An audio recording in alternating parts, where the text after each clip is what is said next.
The Unicorn by E V Rieu.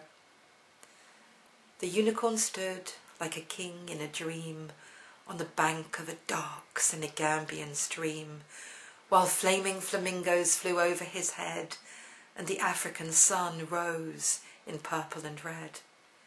Who knows what the thoughts of a unicorn are when he shines on the world like a rising star, when he comes from the magical pages of story with a pride in his horn and a halo of glory. And he walked the paths where the jungle beasts go, and he walked with a step that was stately and slow. And he threw not a shadow and made not a sound, and his foot was as light as the wind on the ground.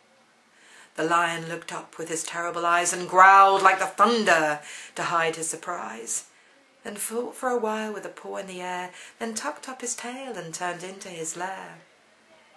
The gentle giraffe ran away to relate the news to his tawny and elegant mate, while the snake slid aside with a venomous hiss, and the little birds piped, "There is something amiss." But the unicorn strode with his head in a cloud, and he uttered his innocent fancies aloud.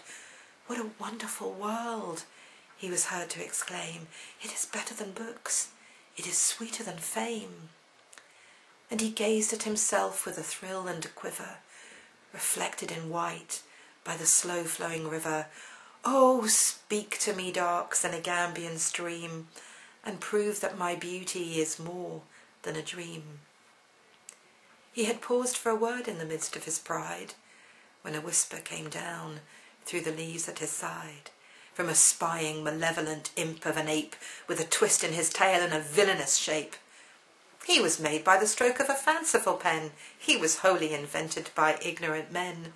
One word in his ear, one puff of the truth, and a unicorn fades in the flower of his youth.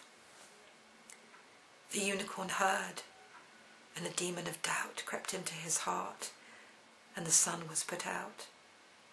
And he looked in the river and saw not a gleam in the slow-flowing, deep, dark Senegambian stream. He turned to the woods, and his shadowy form was seen through the trees like the moon in a storm, and darkness fell down on the Gambian plain, and the stars of the Senegal sought him in vain.